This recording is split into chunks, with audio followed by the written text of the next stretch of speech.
2 days ago, I did a video about situation in Humera town. I told you about ENDF deployment and mobilization in the town. Now I have an update for you from Humera town. Welcome to my views and news. Thanks for watching the channel. Second news story is from Ethiopia. Another Eritrean opposition group has visited Ethiopia.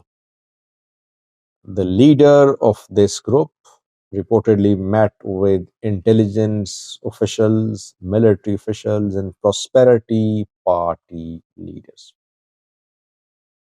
Let's start from Humera, viewers. Thank you for correcting the pronunciation. In the last video, I requested you to guide me about the pronunciation of Humera. And people said it's not Himra, it's Humera. Very close to Humera. Humera town is in Western Tigray. Tigray calls it Western Tigray. Amhara region-based groups, they don't recognize the term Western Tigray. They say this area is Humera Volkai Sagade. It was annexed by TPLF government. So the territory disputed between Tigray and Amhara. 2 days ago, I did a video. I told you about ENDF activities in Humera town. You can watch that video. Now, the update is, I was trying to monitor the situation regularly there. Yesterday, I got in touch with a friend and I asked him about the situation. You know what I reported? I said that Ethiopian National Defense Force units are entering Humera. They're patrolling the streets of Humera. Their large, long columns of soldiers are being seen on the streets of Humera town. Humera airport is being used to send more ENDF reinforcements and units to Humera town. This is what I reported. So I was reconfirming because I thought maybe the ENDF presence in Humera could be related to rotation of troops. When troops are deployed to a town, they are rotated. And when they are rotated, they are publicly visible. They leave, new ones arrive. So that's what I wanted to confirm, that the ENDF presence was related to rotation or its new deployment. Yesterday, as I said, I contacted one of my friends and he said, Sajid, after your video, ENDF presence in Humera increased. It isn't troops rotation in Humera. ENDF maybe fears that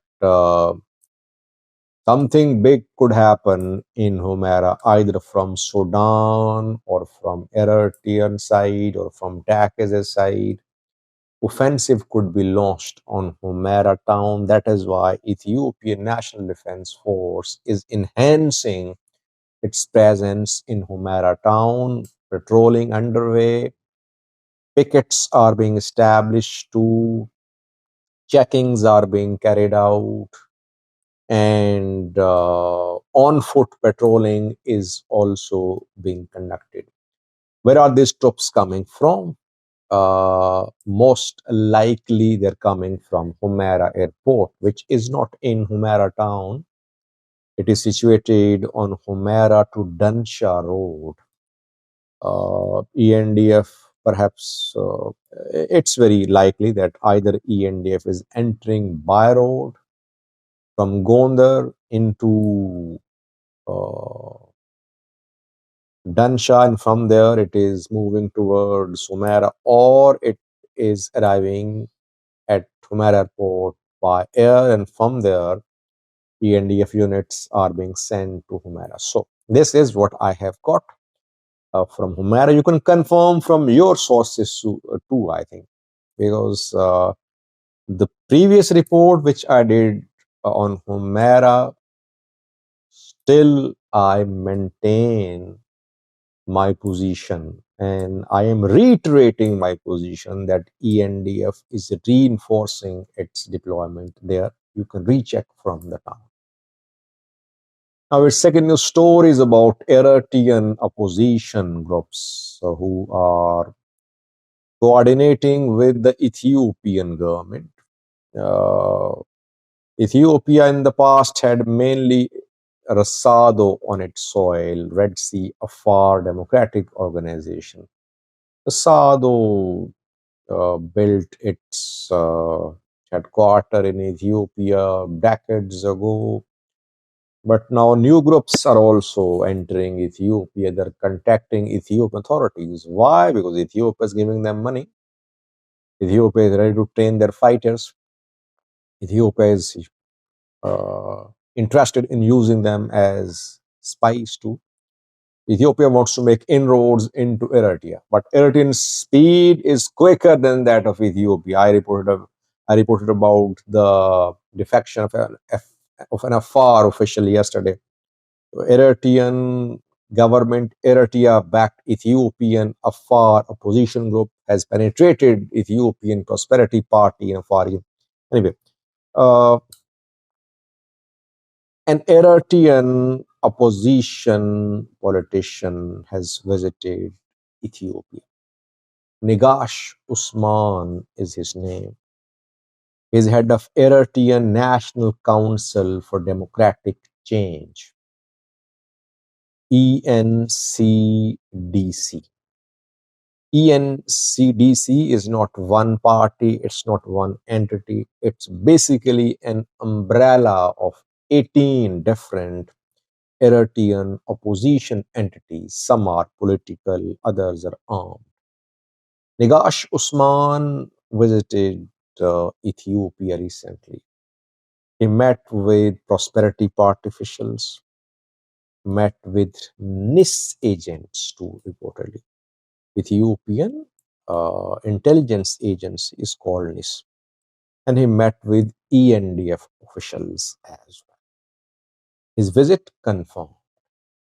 Ethiopia developing ties with Eritrean opposition groups. I reported about uh, a video which is in circulation since yesterday, showing Ethiopian PM accusing Eritrean president of arming and supporting Fano, Ola, and DPLF. What is Ethiopia doing? Ethiopia is doing the same. Ethiopia is now backing Rasado, Eritrean Afar National Congress, Eritrean Blue Revolution Front, TEGI, Transitional Government in Eritrea, and Eritrea National Council for Democratic Change, ENCDC. Proxy war ongoing. But these diaspora-based groups like ENCDC, like EBRF, Eritrean Blue Revolution Front, I don't think they can arrange manpower for any movement to topple Isaias Afwerki's government. No one from Europe is interested in coming to Ethiopia to wage war on Eritrea. They can provide intelligence support. They can be used in case of their use.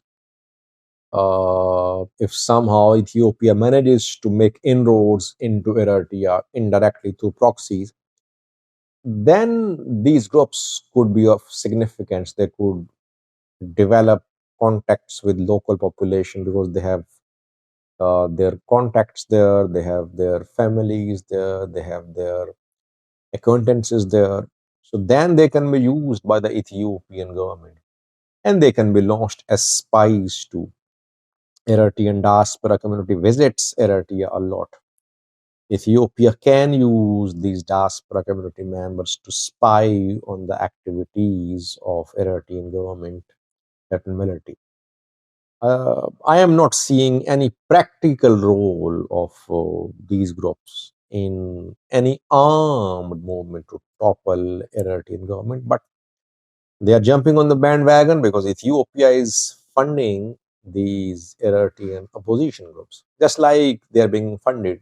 They were funded in the past by U.S. State Department, which used to support them financially. Now Ethiopia is supporting them financially. So all of them coming to Ethiopia, getting money, and then leaving, promising to support. But who will fight on the ground in the far region of Ethiopia to march towards Eritrea? That remains to be seen. Thanks for watching.